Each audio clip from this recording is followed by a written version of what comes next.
ഞങ്ങളൊരു വിവരം അറിഞ്ഞു, അത് പറയാമെന്നതാ. പൃഥ്വിരാജ് ആക്രമിക്കപ്പെടുമ്പോൾ, മോഹൻലാൽ ആക്രമിക്കപ്പെടുമ്പോൾ ഒരു പ്രമുഖ താരങ്ങളും ഈ താരങ്ങൾക്ക് പിന്തുണയുമായി ഇതുവരെ രംഗത്തെത്തിയിട്ടുള്ള സിനിമാ രംഗത്തെ വീരശൂര പരാക്രമികളൊന്നും ഇതുവരെ തയ്യാറാകുന്നില്ല എന്നതും ചർച്ചയാവുകയാണ്. നേതാവ് ബി ഗോപാലകൃഷ്ണൻ കൂടി രംഗത്തെത്തുകയാണ്. പൃഥ്വിരാജിന്റെ ഭാര്യ സുപ്രിയ മേനോൻ അർബൻ നക്സലാണെന്നാണ് ഗോപാലകൃഷ്ണന്റെ പരാമർശം. മല്ലിക സുകുമാരനോട് ബിജെപിയിൽ പറയാനുള്ളത്, നിങ്ങളുടെ വീട്ടില് ഒരാളുണ്ടല്ലോ, ആരാ? മല്ലിക സുകുമാരന്റെ മരുമോള്. ആ മരുമോള് അർബൻ നക്സൽ. ആ അർബൻ നക്സൽ എഴുതിയ പോസ്റ്ററുണ്ട്. അതിലെന്താ പറഞ്ഞറിയോ? നാട്ടിലെ ജനങ്ങളോട് തരത്തിൽ കളിക്കണ എന്റെ ഭർത്താവിനോട് വേണ്ടാണ്. ആദ്യം ആ അഹങ്കാരിയെ നിലയ്ക്ക് നിർത്താനാണ് അമ്മായിമ്മ ശ്രമിക്കേണ്ടത് എന്നാണ് ഞങ്ങൾക്ക് ആദ്യം പറയാനുള്ളത്. I am proud of you, Sedalakshmi. I am proud of you, my wife. A few moments later.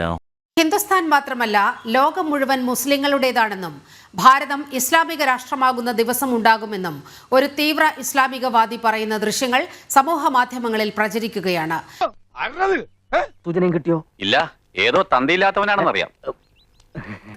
हमने इसलिए बांधा है, हम उस बिल का विरोध करते हैं जो हमारे आबो अजदाद की दी हुई जमीनें हैं, वक्फ बोर्ड की मसाजिदें हैं, कब्रिस्तान हैं और दरगाह हैं, उन सबको ये सब वो हड़पना चाहते हैं।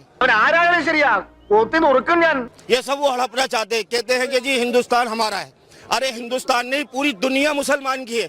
सबसे पहले आने वाली शख्सियत, आप 4 किताबें हैं, आप 4 किताबें आसमानी, उन चारों किताबों के अंदर इसका जिक्र है। दुनिया के अंदर जो सबसे पहले आए आदम अलैहिस्सलाम ले आए। सबसे पहले आदम अलैहिस्सलाम आए, जिनको हम अपना बाप मानते हैं, जिनकी सारी नस्लें हैं, वो हमारे सबसे पहले पैगंबर हैं। തനിക്കെന്താണ് ഇത്ര വലിയ കലിപ്പ്? നീയേ വെറും ബ്രിട്ടാസായ മതി, ബ്രിട്ടീഷ് ആവണ്ട കേട്ടോ. പൊതുവാൾജി എനിക്കിനെ ചോര കളക്കണ്ടട്ടാ. Cool down KRP, cool down. നമുക്ക് പിന്നെ നിയമപരമായി തന്നെ ഒതുക്കാം. മുസ്ലിം പള്ളിയിൽ നിസ്കരിച്ച് മടങ്ങിയ ഒരു തീവ്ര ഇസ്ലാമിക രാഷ്ട്രവാദി നൽകിയ പ്രതികരണം, അതും ഒരു വാർത്താ ഏജൻസിക്ക് നൽകിയ പ്രതികരണമാണ് ഇപ്പോൾ കേട്ടത്. അതിൽ അയാൾ വ്യക്തമാക്കുന്നത് ലോകം മുഴുവൻ മുസ്ലിങ്ങളുടേതാണ്, അത് ഹിന്ദുസ്ഥാൻ മാത്രമല്ല. ഹിന്ദുസ്ഥാൻ അത് മുസ്ലിങ്ങൾക്ക് അവകാശപ്പെട്ടതാണ്.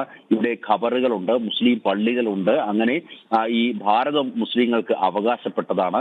ഇപ്പോൾ ഇത് ഇസ്ലാമിക രാഷ്ട്രമാക്കുവാൻ വേണ്ടി മുസ്ലിങ്ങൾ ഇപ്പോൾ യാതൊന്നും തന്നെ ചെയ്യുന്നില്ല. എന്നാൽ ഒരു ദിവസം ഉണ്ടാകും, ആ ഒരു ദിവസം മുസ്ലിങ്ങൾ വളരെ ആവേശത്തോടു കൂടി ഇത് ഇസ്ലാമിക രാഷ്ട്രമാക്കാൻ പ്രവർത്തിക്കും, അതിനുവേണ്ടി പ്രയത്നിക്കും എന്നുള്ളതാണ് ഇയാൾ പറഞ്ഞു വെക്കുന്നത്.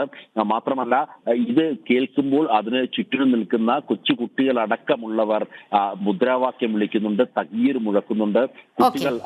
കുട്ടികൾ സഹിതം അതിനെ അള്ളാഹുവിനെ വാഴ്ത്തുന്ന ദൃശ്യങ്ങളാണ് ഇപ്പോൾ സാമൂഹ്യ മാധ്യമങ്ങളിൽ. പൊതുവാൾജി എനിക്കിനെ ചോര കളക്കണ്ടട്ടാ. Cool down KRP, cool down. നമുക്ക് പിന്നെ നിയമപരമായി തന്നെ ഒതുക്കാം. ഞാനൊരു സത്യം പറയട്ടെ, ഞാനൊരു തന്തയില്ലാത്തവനാ. അത് നിന്നെ ആദ്യം കണ്ടപ്പോഴേ എനിക്ക് തോന്നി.